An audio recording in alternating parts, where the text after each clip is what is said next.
Welcome everyone. Hello, hello.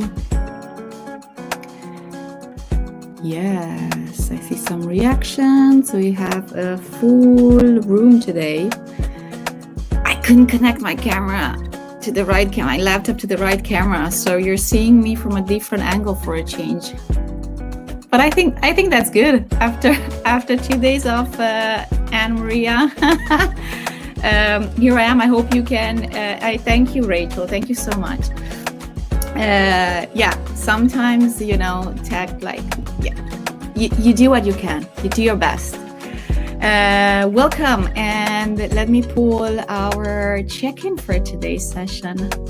I think that's quite fitting for the purpose of our conversation today. What fish are you today? Oh, someone doesn't like the fishes. I'm sorry about that.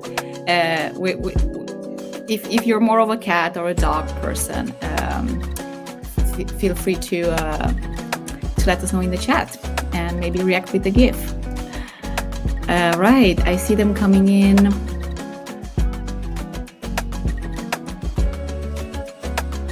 All right. Fish too. Nice. Okay, that's why Marco knows. Okay, it's a diverse fishbowl here. I can tell we're all very colorful, and we're coming all shapes and forms, which is very fitting for a conversation that happens in the fishbowl format.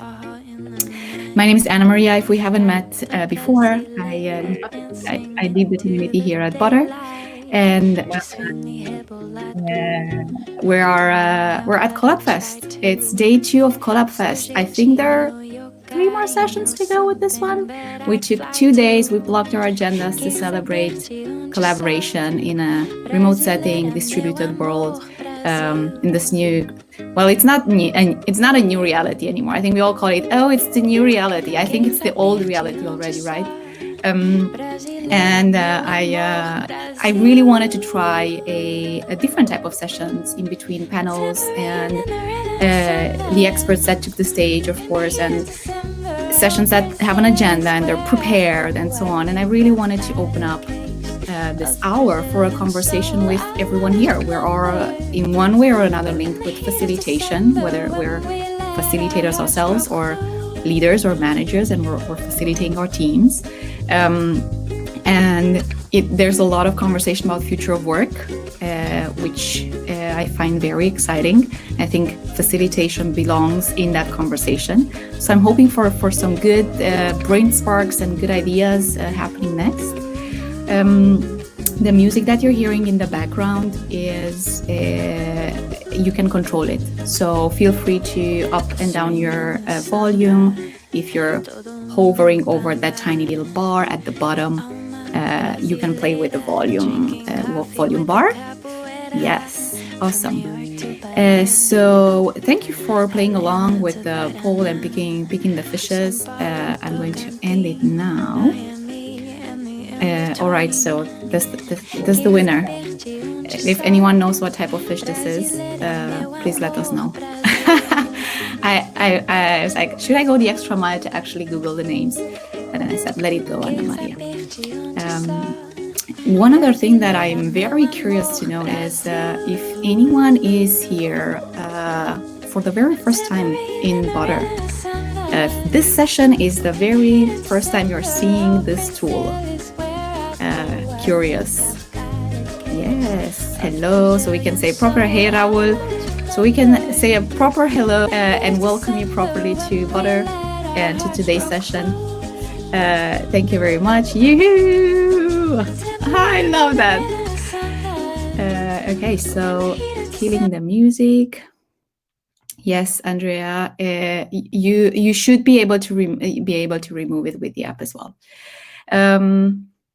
Happy to have you here, Raul. Welcome to Butter. So, give me a thumbs up if you know what a fishbowl conversation is. Do you know what it is? All right. Okay. Some thumbs up, some thumbs down. Now, let me know thumbs up or down if you have ever attended one. So if you've participated in one, maybe facilitated one. All right, so we're all leaning into an exploration. That's awesome. That's lovely. Some of us have, others haven't. I am pulling up a bit of I don't know, should I call it explanation of what the fishbowl is, and it is a format that it's a very loose type of conversation where it's a format that is very expandable. So you can run it with medium size to bigger size group participants for complex or broad conversations. So this format is there to explore, to expand, to exchange, to bounce off ideas.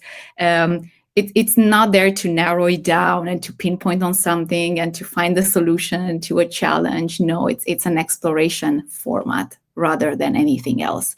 So we basically have two groups in a fishbowl conversation. And the first group, which is around 5 to 7 people, if you're a bigger group, you can increase the group, are in the fishbowl. So they, in our case, in Butter, they're going to be spotlighted. If you would be in an offline environment, they will take their seats in what we call the inner circle. So that is the fishbowl. They're the people in the middle. The participants in the fishbowl will be the ones actively participating in the conversation. We have a conversation prompt, and we are going to start a conversation on that topic with the fishbowl. All right. Everyone else who's not in the fishbowl, meaning they're not spotlighted, are simply invited to listen in and take notes in the notes feature, which you can find to the left side of your screen. It's that pen icon. So taking notes in notes and listening in the conversation. By closing your camera, anyone can leave the fishbowl and make room for others to join the conversation. So we're starting with a group of people, we're discussing back and forth. And when you feel that you're not contributing to the conversation, to where the conversation is going, feel free to close your camera. That would be my cue to take you out of this fishbowl, the fish tank, and that spot will become free from someone in the outer circle who was until now just listening in to step and join us in the conversation with fresh input, fresh insights, fresh thoughts. How do you signal that you want to enter the fishbowl? If you're in the outer circle, you simply use the queue function. Let's give it all a try right now. And you're queuing yourself up at the top of the screen. This will tell me, hey, Anna Maria, I want to be in the fishbowl. I want to talk to you guys. I have something to say. Awesome. Okay. Jessica is going to remove everyone from the queue right now. And so this is how we are constantly refreshing the fishes in the fishbowl, in the fish tank. The moderator, aka Anna Maria, aka myself today, can refresh the fishbowl at any given time completely. So if the fishes don't want to leave the fishbowl, that means there's no place for the conversation to move forward. And the moderator feels that the conversation is stalling, it's just moving around in circles, there's no freshness coming to it. The moderator can stop the conversation and we can completely refresh the fishbowl. All right. Our exploration today is this question: what makes facilitation a cornerstone skill for the future? Do you have any questions regarding the format at all? What's going to be happening? Anyone needs any clarification? No, Anna Maria, you did great explaining us what this is. Woohoo, cool. So then, thumbs up or down. Are you ready? You ready for this? Okay, cool. Mare, do you have a question or are you dying to just be in the fishbowl? Yeah? Okay, cool. Hey, we're opening the fishbowl now. I'm shopping for new fishes in the fishbowl. There we go. Add yourself to the queue. These are the volunteers. Before I open the fishbowl, I just want to mention this one tiny little thing. If you are hearing something in today's conversation that really lights the light bulb for you, it sticks there, it's an insight, it's an aha moment, feel free to take it out of the fishbowl, out of the conversation and this room, and share it with your network using the hashtag Collab Fest 2022 and tagging Butter. We can make sure to see your post. And you can also enter our super awesome raffle. And what we're doing today, we are awarding one lucky winner with free butter for life. It's just shipments of butter coming your way as long as we both live. Or 2 times 2 winners getting a free butter business for 1 year, so you can test the product with all its goodiness. So that's that. That's there. I wanted to throw it in. And now there we go. The fishbowl is open. We've got 3 volunteers. And so, Michaela, I'm going to give you so I can see you. Let me quickly identify where you are. I got you. Awesome. There we go. Welcome. Then we've got Mare. I'm looking for two more volunteers. Mare, let me find you and drag you here. Okay, thank you, Chess. It's really nice to have a second hand here. Rachel is coming. Rebecca, let me find you. I'm looking for Rebecca. Chess, can you look for Mikkel?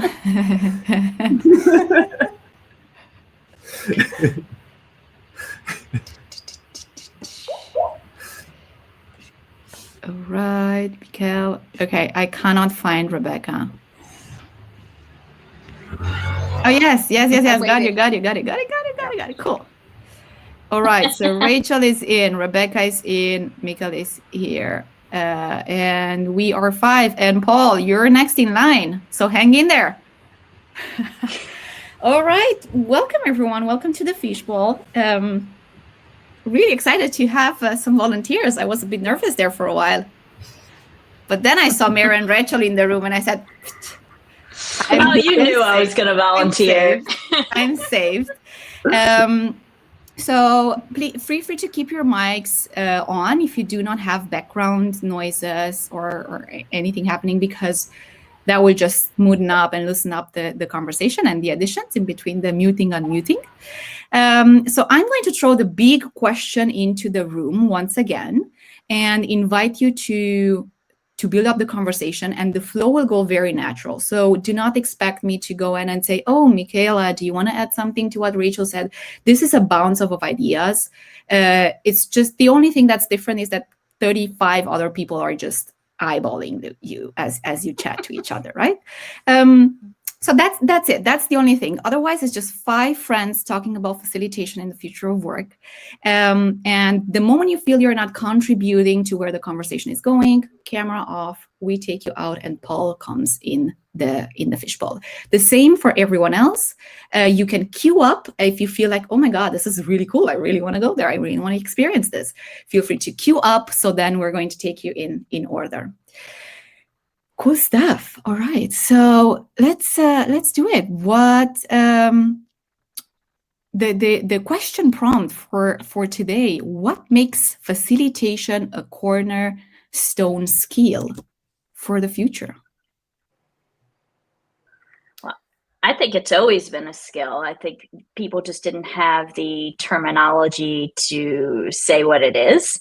Right. And now more than ever, as we're getting into remote and hybrid, right, people are starting to realize that facilitation skills are actually communication skills and helping conversations unfold. And there's different levels of facilitation, I think. I think it's always important to consider outside facilitators, depending on the topic or the complexity.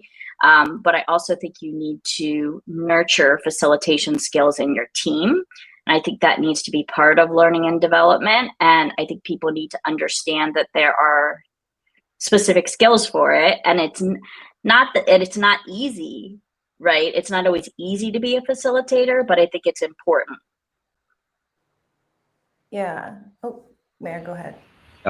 I believe facilitation is kind of like a skill which serves the future where facilitation is not needed anymore.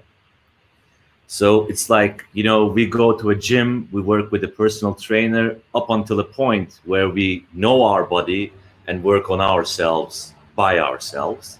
But up until that moment, we need the facilitation and the knowledge and the experience of the personal trainer to guide us in such a way that is good for us. And it's the same with meditation, it's the same with many practices. So we're facilitating people to become aware of themselves, become aware of their biases, become aware of their thinking ways, processes, feeling ways, and processes, so that at a certain point in the future, we're not needed and we can all communicate being aware of ourselves consciously. Yeah, I like the personal trainer idea that you brought into the room. And I think facilitation as a skill for the future and even for the present moment, I think it's because we need help in terms of finding new ways of being together, communicating together, working together. And I think that especially in our work context, when it comes to balancing power dynamics or creating safe spaces, I feel like there's an increasing need for somebody who has that kind of double consciousness in terms of understanding how to invite people to bring in their unique perspectives, but then also creating different ways of collaborating that are perhaps asynchronous and to accommodate people who have different like neurodivergence, and so I just feel like facilitation as a skill is really helping us bridge the gap between where we are now and where we want to be, like where we see ourselves evolving into in terms of wanting to be better. So that's what comes up for me when I think about facilitation as a skill. I think, in my opinion, that facilitation is like a shortcut for everything you want to do. Like, even though if you wanted to be like in a collaboration team or in individual stuff, I think it's a shortcut for whatever you want to do because you have like a methodology behind the scene. So I think it's like a skill that every single person should have. So can facilitate the way you're doing the things and, like change the statu quo at the end, no? I think as well, the facilitator, and especially when I think about purposes in the future of work, it's really about what is the purpose and aim of that particular session? So is it to surface new ideas? Is it to come to some decisions, and really keeping that group or members kind of honest in a way and on track? Because sometimes with facilitation, it's having to balance. You want people to be included, lots of different voices, and making sure people have enough, so-called airtime. But at the same time, the facilitator is really there to help, produce an outcome, so to speak. So I think that's something that where it's helpful to have those human skills, but you also need that a bit of structure and really utilizing all the tools that you have available to you to achieve those outcomes. Yeah. Well, I feel like remote work, or at least like, I feel like there's been this assumption that leaders are facilitators just by nature of them being a leader. And I don't necessarily think that's true in terms of a manager or a director having the skills to like know how to read the room and invite different perspectives. And so I also feel like that is definitely like skill for the future in terms of that awareness that not every manager or leader director is a facilitator, and just knowing that that's perhaps that clarity is really helpful. But I would flip it too. I think every facilitator should have leadership skills, right? I agree with what you said there. I think that outcome piece that was just talked about is really important. And I think there is a flavor of leadership skills for a facilitator in order to help those conversations unfold, be that wayfinder to actually get to decision points and desired outcomes. There's a lot of team alignment that's involved in that. There's a lot of consensus building that's aligned with that. You had mentioned safe space. Actually, brave space is a term I like to use a lot, because you're actually creating a space for people to take action, right? As opposed to just kind of making sure it's inclusive. You're also having people take action. So it's a play off of that. But I think that leadership and facilitation do go hand in hand, but you're right. Not every leader is a facilitator, even if they think they are. I love that idea of brave space as a term. Like, that's a really great way to kind of reframe that characterization. I also think that it's really good to identify that these are explicit skills that need development on both sides. Like, I think that in a lot of cases, you're right that there is an assumption that leaders are automatically facilitators. And I have very rarely seen that kind of explicitly listed in a skill set when you're looking for a leader, that, part of your development program is going to be concentrating and building these facilitation skills, which are very different from, they complement very well leadership skills, but they're also very different from the day-to-day leadership skills in helping accomplish those goals. Whenever we're saying facilitation, I'm realizing there's the assumption that facilitation is about the external. Like, we are facilitating the people outside ourselves, though there is the facilitation of the self. And this is a responsibility that falls on every individual. And this way, like, even if we're talking about a leader, that person first needs to facilitate their own ways of thinking in order to become a facilitator for the other. And just by doing this, when everybody becomes a facilitator for the other, it means they've already become the facilitator for themselves, which creates the environment where we can all facilitate ourselves, so we don't need an external person facilitating us. Yeah, I think that, as I was saying, like, facilitation, as Mayor said, it's something individual also. We tend to think that it's also a collaborative thing, But something that I realized is that when I was working in a big company, like, I have the amazing leaders, but as Michaela said, they are not facilitators. And you also need, like, these kind of skills in order to be like a great leader, Like, you can be like an upgrading leader, You mentioned a collaborative piece, which I think is really interesting. I think many times people think of facilitators as a one-to-many. A facilitator is getting in a room and there's many people that they're facilitating. But I think, to some of the other points I've heard here today, I think for leaders, you can also facilitate small group conversations. I think you can also use facilitation skills even in one-on-one conversations. I think it's about that type of communication. I think we just need to broaden our understanding of what facilitation is. And what's really interesting to me when I was starting to write some facilitation job descriptions is when you search for a facilitator job description, you get mediators, you get mental health facilitators. You do not get what you think you're going to get when you look for that, right? And I think that's about the practice of facilitation and growing the industry. And that's what we should do as a group of facilitators.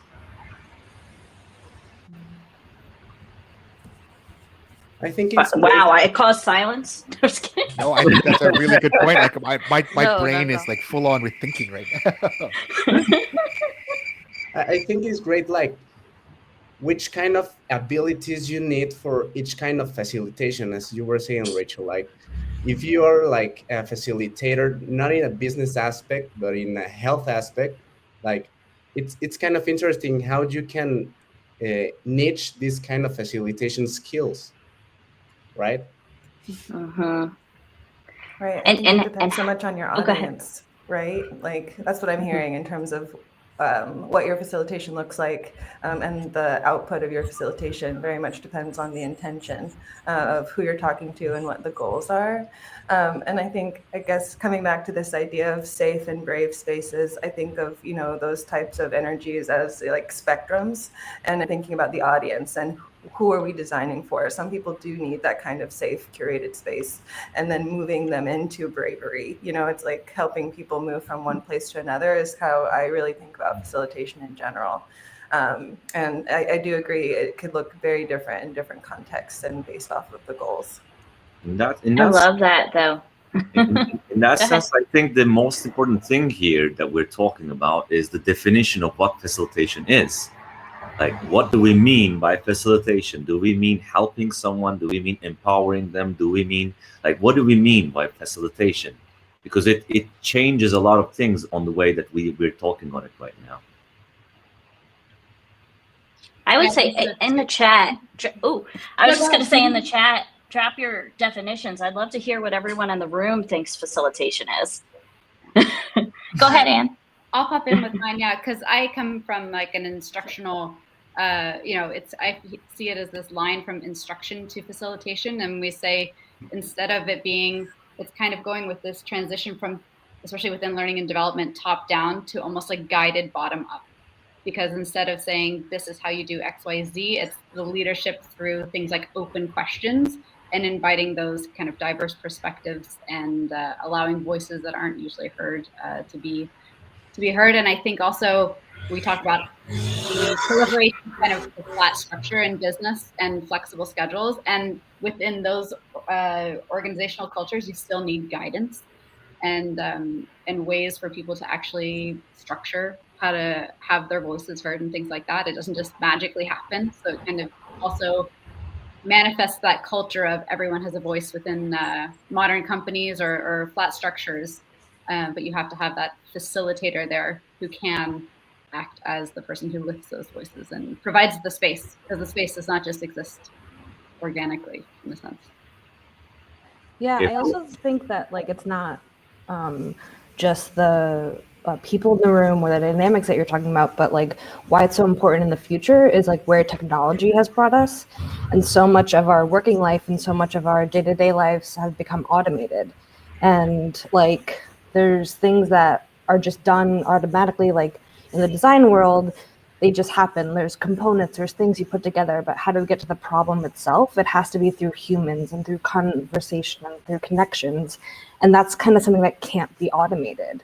I love that. It's like the sourcing of issues, instead of a lot of times companies get caught up of, addressing the symptoms, but not the actual disease. And it takes that human intervention to really dig deeper into those kinds of, sourcing out those things. And I also think like when we do facilitate and provide kind of prompts or probing questions or the possibility for open response, like the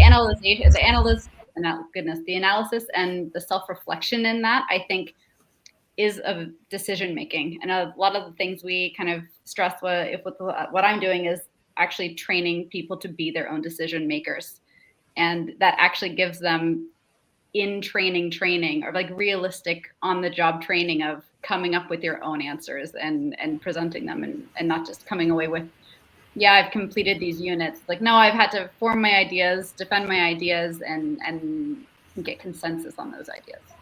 Coming back to the transition from instruction to facilitation and talking about it through the perspective of guidance, actually, like the facilitation activity still kind of involves setting boundaries, because we are guiding people. We are putting boundaries, so showing them the way, but letting them choose. So it's the balance of how I would say, like the feminine and the masculine, like the setting the boundaries, but also allowing the rigid and the organic.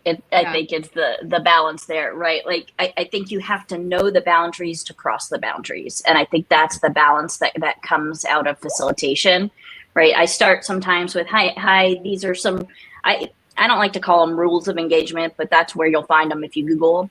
So that's the term I'm going to use, right? Like IDEO has their rules of engagement for brainstorming, right? And it also helps you set up that either safe or brave space.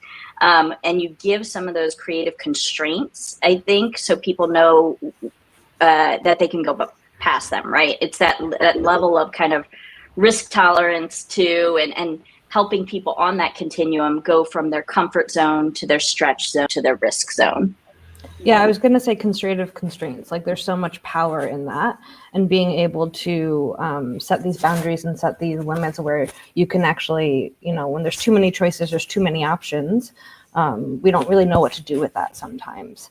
And so I think the power of having a facilitator or something be facilitated is super important. And I think it's also one of those things where it's a skill, like coming back to what you guys were talking about, like kind of in the beginning, is the skill that you learn. It's a skill that trained up.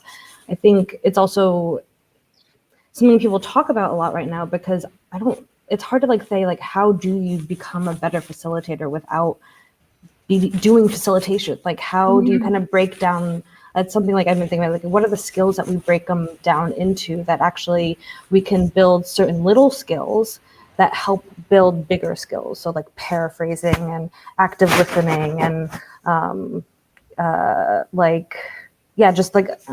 those are the two that come to my top of my head, but like, how can we kind of like gain bigger things with breaking it down into smaller areas too?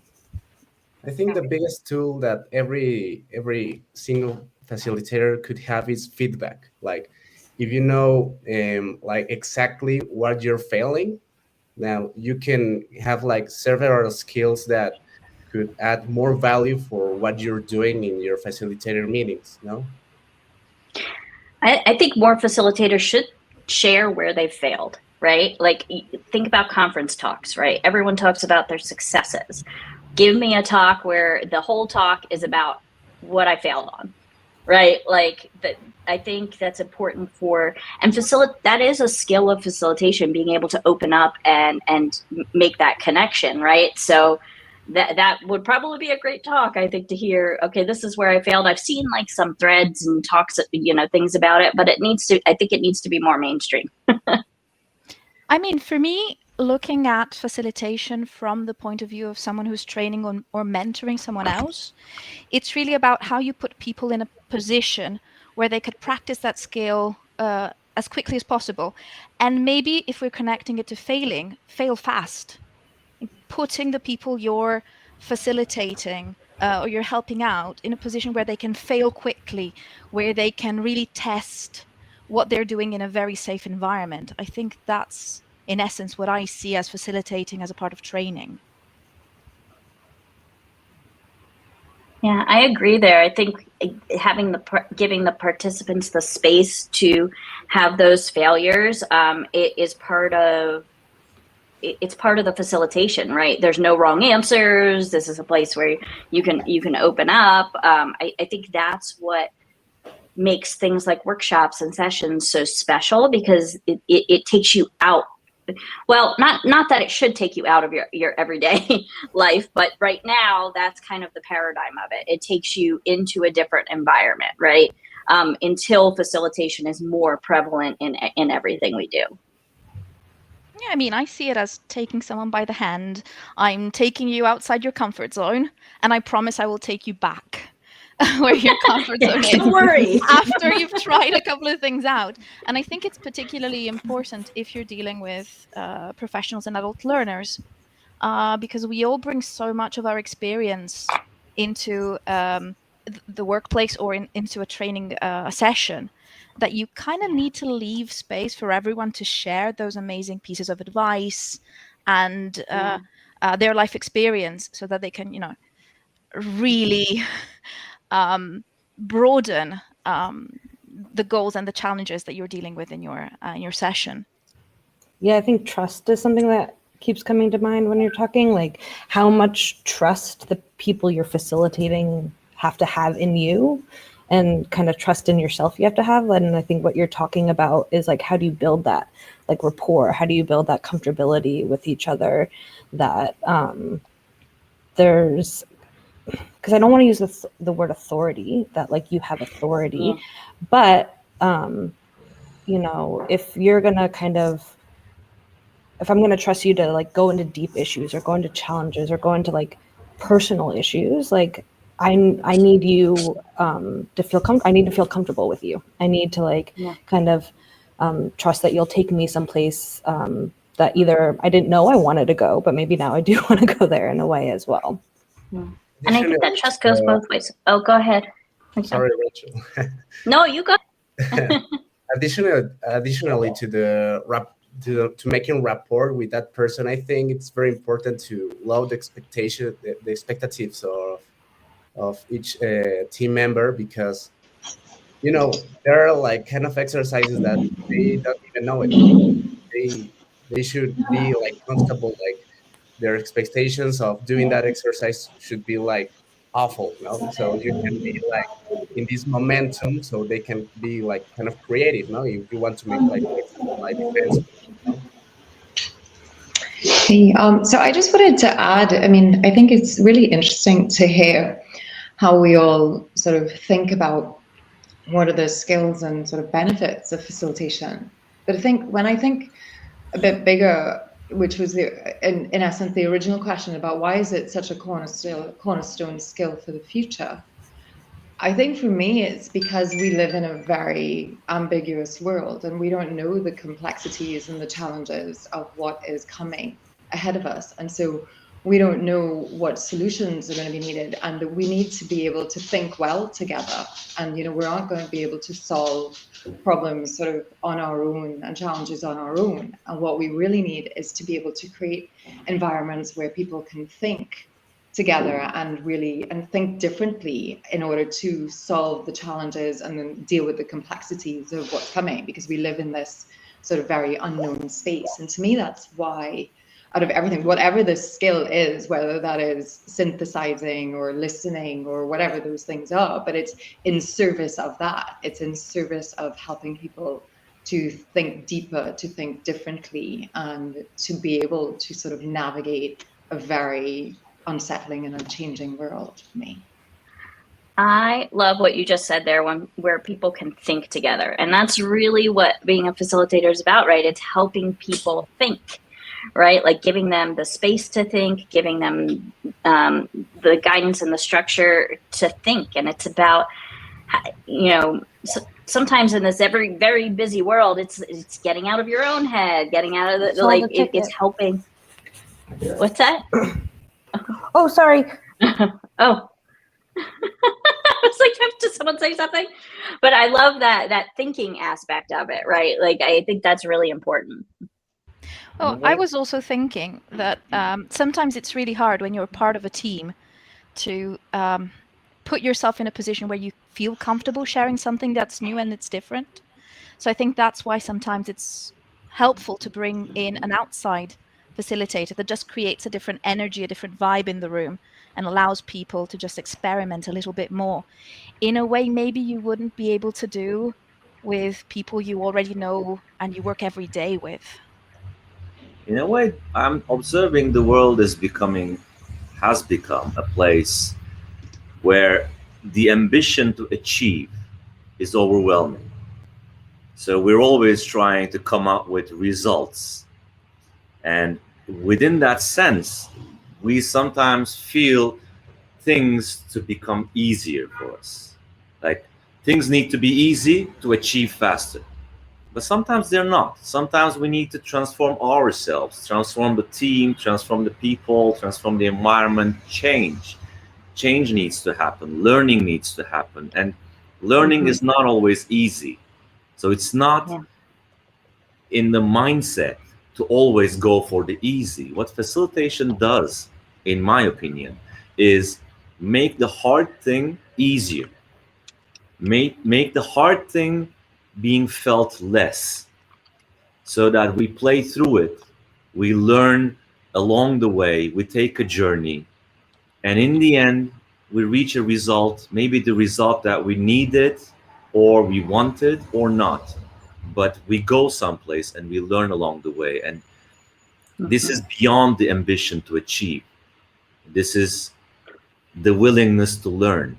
And the facilitator's role in that space is opening that learning environment. And that is why I believe it's a really cornerstone for the future.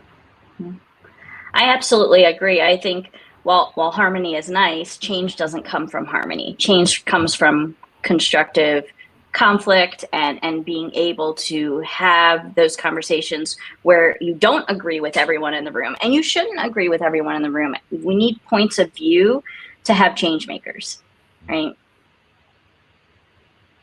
The balance of construction and destruction.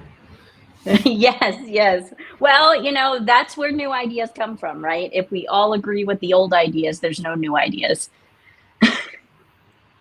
I think we are too hard to ourselves. Like the environment of companies, like usually you can innovate as much. Well, here in Mexico, because I'm Mexican, it's kind of difficult for companies like innovate, no? So you need like kind of facilitators to do this kind of stuff, no? So we're very hard to ourselves that we actually are very productive. We are making a lot of stuff, but we are not even productive. I don't know if you uh, got my point. Got my point, because like as a facilitator, it's kind of difficult to like having people like that are very perfectionist, that you can even control like the way they are thinking, like how you can communicate between each other, because you can actually make a perfect product at the end.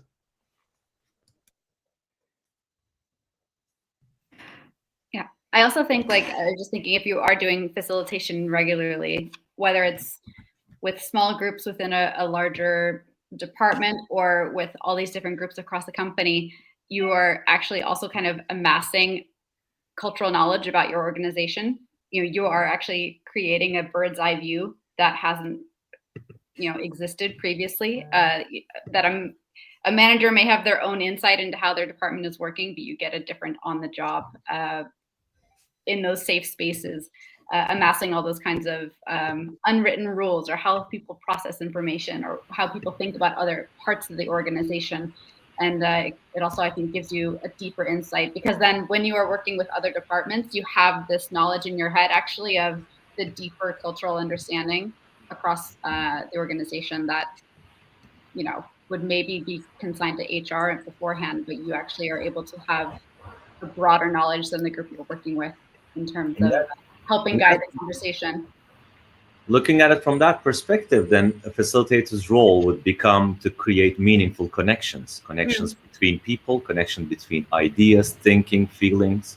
So creating those meaningful connections is a huge thing within a group of people. It creates, like you said, the overview of the idea, overview of what we're working on, overview of what the team is, what the culture is, how we are, where we are, so that when we make the connections and we see the web of those ideas together, we create a sense of a meaning out of it. Yeah, leading up to Mir and Annie, I hope I'm saying that right. Leading up to that, like the learning as a base ground being similar for everyone in the team or group is something, a common ground. But then one thing I realized in terms of facilitation as a cornerstone would be like the diversity and different levels of understanding. And that, I think, is one of the biggest challenges when it comes even in terms of communicating, because each person's level of understanding would be different. So that's where it's sort of like very important to figure out how do you get everyone from like point A to point B to point C, rather than like, okay, maybe your person who goes like point A to already understanding Z, but some else takes it like, a part to part to part. So that has been like one of the biggest challenges I've actually faced till now. You guys can let me know, have you ever found this as a challenge? I have to talk. I don't want to, but we are at time. Christopher, I think he put it very well in the chat. Like this should be a conversation for 2 hours. It was wonderful. Time flew by. I loved it so much. Thank you very much for stepping into the fishbowl and making all your thoughts half-baked, full-baked, strong opinions. It was absolutely wonderful to see you bounce off those ideas. And I feel that we opened up to so much exploration and so many possibilities. And I would love to try to narrow it down and invite each and one of you from the outer circle, the inner circle, the fishbowl, to try to land on at least one insight that bubbled to the surface for you. This is totally stole this from you, Rachel, with bubbling to the top, bubbling to the surface. Yes, you inspire me. What can I say? So yeah, it's an invitation to take a couple of seconds to try to flip through all of the conversation and narrow down on a takeaway or an insight, something that stuck. I already popped in a chat for you the link to the next Collab Fest session. It's a networking session. It's a very loose structure, and we're getting to meet hopefully new facilitators. Feel free to also drop your LinkedIns in the chat. And I'm very keen with the thumbs up, thumbs down. It's the first fishbowl that we ever hosted with the Butter community. I absolutely loved it. This is a temperature check. Should we do this more often? Should we open up and have more conversations? Okay, I see only thumbs up. Hey, beautiful. Thanks, everyone. Thank you for showing. Thank you for sharing. And absolutely love the insights that you shared. Harmony, one push, and there we go. Thanks a lot, and enjoy the rest of your day, and hopefully see some of you at the networking session later on.